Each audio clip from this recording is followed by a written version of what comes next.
Well, on the show, we get a lot of questions in from our viewers. One of the big ones is, what is RAW versus JPEG when it comes to digital photography files? We've got an expert in studio with us, Quana Parker. Thanks for coming on the show. Thank you for having me. So, pretty well most point-and-shoot cameras, as we know today, save their digital pictures in the JPEG format, which is the file format of the photograph. But we also have what are called RAW files now as well that we're being exposed to, especially with digital SLRs. Maybe you can just kind of give us the basic comparison between the two. What is a RAW file as opposed to a JPEG? Basically, all cameras shoot RAW files, though they're not really very usable in that format. So you have to put them out into something that can be used. And JPEGs are where you print them, where you use them, where you view them, that goes on the web. So JPEGs are the standard for everything. It's kind of universal standard. Universal standard for everything.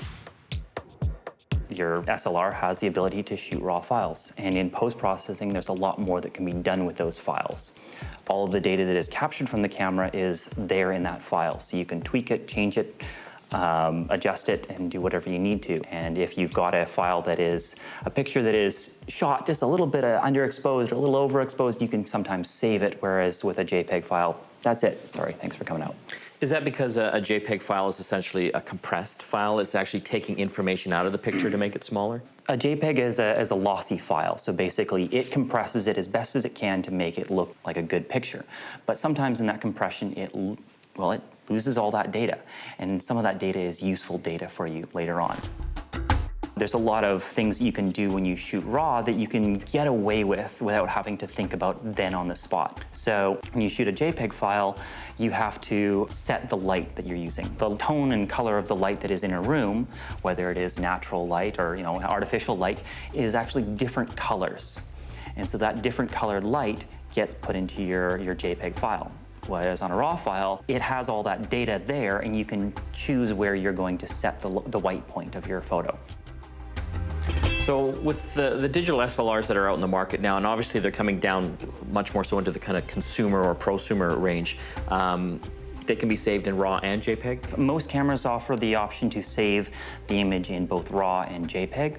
The issue is that the RAW file is 10 times larger than the JPEG file.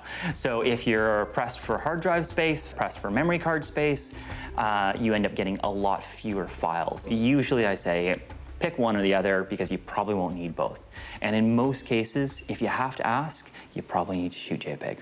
Okay. So once, if you do want to start working with RAW files, not all photo programs are, I guess, able to handle the RAW files. I guess some are better than others. For dealing with any RAW file, you need a post-processing program. There is very few ways to deal with those RAW files. And so you need to put it into either Adobe Camera Raw, or Nikon has their own proprietary software. You can put it into something like Lightroom or Apple Aperture, and those deal with your camera RAW files.